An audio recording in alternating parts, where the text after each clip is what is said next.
Imagina despertar un día y descubrir que todo lo que creías justo, humano y sagrado es barrido por una oscura marea de rituales sangrientos, mandatos divinos espeluznantes y una sociedad donde la compasión brillaba por su ausencia.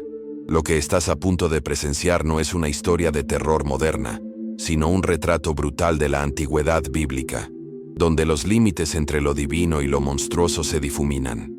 Antes de embarcarte en este viaje revelador, suscríbete al canal ahora y activa tus notificaciones. Esto no es solo contenido, es una mirada sin filtros al lado oculto de la historia. Estás a punto de aprender lo que no te contaron en la escuela ni en la iglesia. Este conocimiento no es cómodo, pero es necesario. Prepárate. No hay vuelta atrás. Imagina despertar en un mundo donde tu hija de 12 años ya no es tuya, sino una mercancía vendida a un hombre que le triplica la edad. Un mundo donde su valor no se mide por sus sueños, sino por la plata que se intercambia por su mano.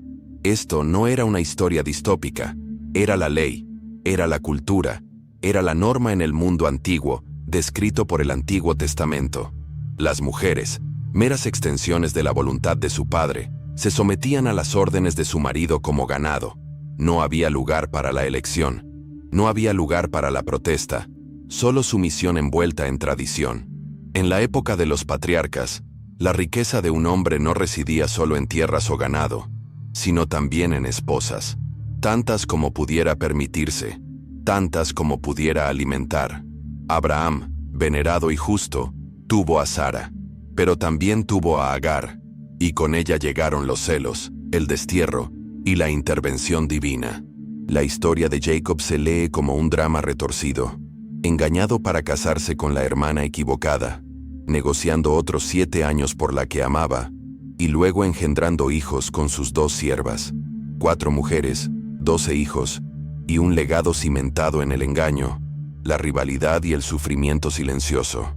Y este caos se consideraba sagrado. Salomón, el rey de la sabiduría, tuvo 700 esposas y 300 concubinas. Esto no era amor, era diplomacia sellada con piel. Princesas negociaban por paz, por tratados, por poder. Pero esas uniones trajeron más que alianzas. Trajeron dioses de madera y piedra, altares paganos y la decadencia espiritual de un reino que antaño era invencible. Su corazón, antaño devoto, fue arrastrado en 1000 direcciones, desmoronándose bajo el peso de su propia lujuria y ambición. Y sin embargo, nadie lo detuvo. Nadie se atrevió. Las mujeres eran silenciadas antes de hablar. Herencia, prohibida. Autonomía, imaginaria. Durante la menstruación, eran expulsadas, intocables, impuras, indignas. 7 días de aislamiento, como castigadas por la naturaleza misma. Y en lo que respecta al matrimonio, su consentimiento no significaba nada. Un trato paterno, un derecho del esposo y un sistema que marcaba la pureza como un precio. El precio de la novia, 50 monedas de plata. El valor exacto de una esclava. Eso era todo lo que se necesitaba para comprar una vida, un futuro, un cuerpo. En deudas o en guerra, las hijas eran moneda de cambio. Se vendían para saldar cuentas, restaurar el honor, mantener la paz. Y si se vendían como esclavas, tenían menos derechos que los sirvientes varones. Éxodo 21 lo dejaba brutalmente claro. Si su esposo moría, su destino dependía de su pariente más cercano. Se casaría con ella o la rechazaría. En cualquier caso, ella no tenía voz ni voto. Solo esperaba que su nuevo amo tuviera piedad, o al menos, moderación. Pero las sombras se extienden aún más. El Génesis habla de seres celestiales, los hijos de Dios, que miraron con deseo a las hijas de los hombres. Descendieron, tomaron, y de esa unión impía nacieron los Nefilim, gigantes, guerreros, seres de leyenda y terror, imponentes sobre los hombres, temidos por todos. Algunos decían que medían más de 3 metros, otros decían que su furia podía aplastar ejércitos. No eran mitos, eran las pesadillas vivientes del mundo antiguo. En el libro apócrifo de Enoc, estos ángeles compartían conocimiento prohibido, secretos de la forja, del encantamiento, de las estrellas. Enseñaron a los hombres a matar, a seducir, a manipular los cielos.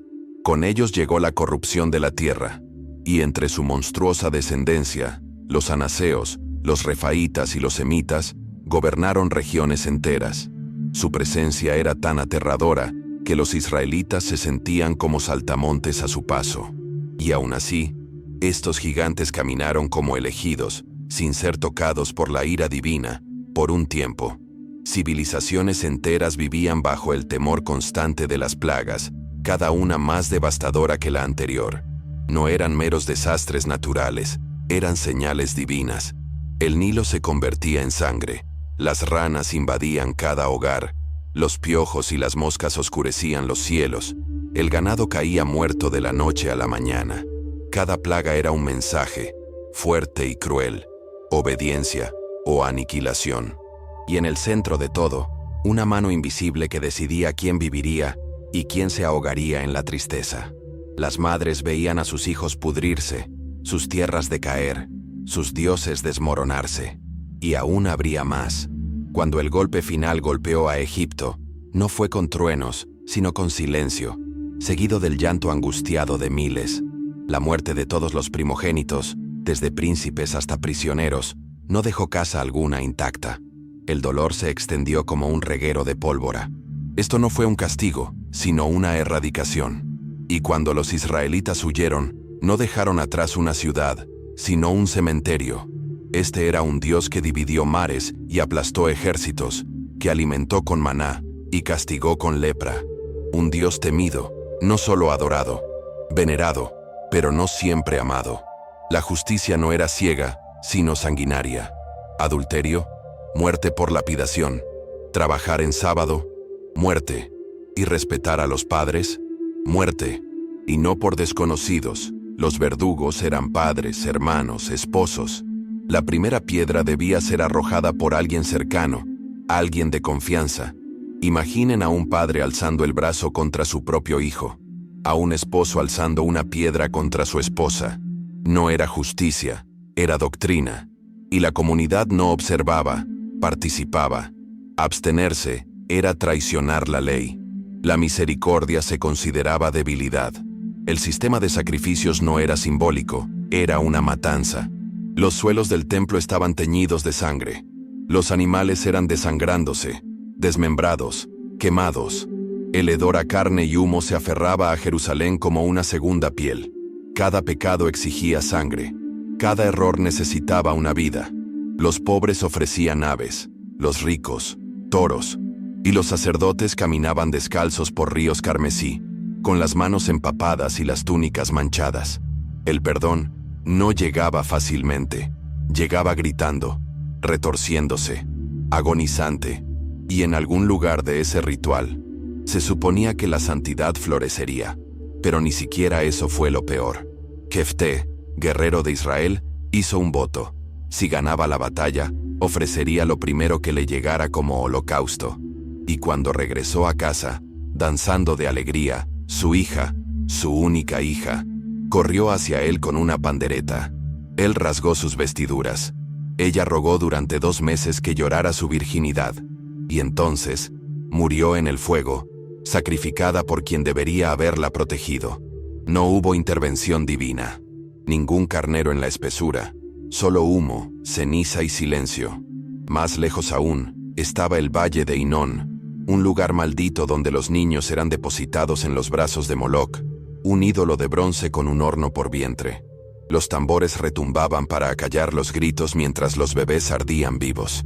Sus madres apartaban la mirada. Sus padres permanecían orgullosos. Estas eran ofrendas hechas con la esperanza de lluvia, prosperidad y poder. Este valle se contaminó tanto que el propio Jesús usaría su nombre, Gehenna, como metáfora del infierno, un lugar de fuego, de tormento, de arrepentimiento sin fin. Y aún así, lo sobrenatural reinaba. El arca de la alianza, sagrada y letal, mataba a los hombres con solo tocarla. Ciudades enteras sucumbían a tumores y plagas tras atreverse a capturarla. Visiones de profetas mostraban criaturas con 4 caras, ruedas dentro de ruedas, ojos que nunca se cerraban. Montañas temblaban, humo rugía, ángeles aparecían como hombres y se desvanecían en llamas. La realidad se doblegaba bajo el peso de la presencia divina. Esto no era mitología. Este era su mundo. Y era aterrador. Ahora lo has visto. Sin filtros, crudo y aterrador. Los textos sagrados no son solo historias de amor, esperanza o milagros. Están llenos de sombras, de gritos que resuenan a través del tiempo, de sangre que empapó la tierra en nombre de la santidad. Has caminado por calles antiguas donde se intercambiaba la inocencia, donde la justicia no tenía piedad y donde la línea entre el mandato divino y la crueldad humana era muy fina. Esto no es solo historia, es un espejo. Y tal vez, solo tal vez, es hora de que dejemos de mirar hacia otro lado. Si este viaje te conmovió, si despertó algo en tu interior, no dejes que termine aquí. Suscríbete al canal y sigue a Jesús. No solo la imagen a la que estamos acostumbrados, sino la verdad de quién es Él, incluso cuando sea incómodo. Búscalo no por la facilidad, sino por la transformación. No se trata de religión, se trata de despertar, de derribar falsas comodidades y enfrentar lo divino con los ojos bien abiertos. Pregúntate, ¿qué tipo de fe estás construyendo? ¿Una que evita las preguntas difíciles? ¿O una que se atreve a profundizar, incluso en las partes aterradoras de las Escrituras?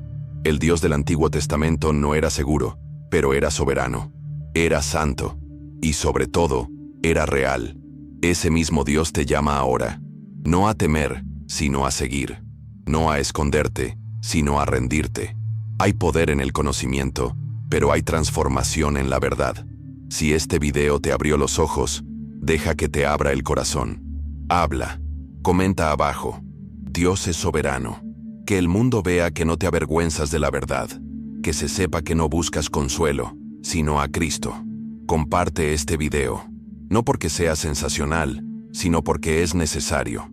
Alguien necesita entender que la fe no se trata solo de cánticos de alabanza y oraciones en silencio. A veces, es ceniza, fuego y una lucha con lo divino. Sé quién traiga esa luz. Me llamo Oliver. No soy un erudito. No soy un sacerdote. Solo soy un hombre que se niega a ignorar la verdad, por difícil que sea escucharla. Si estás aquí, observando, sintiendo esto, entonces eres como yo. ¿Quieres más? ¿Estás listo para profundizar? Gracias por acompañarme en la oscuridad. Ahora sigamos caminando hacia la luz. Hasta la próxima. Manténganse fuertes, despiertos y cerca.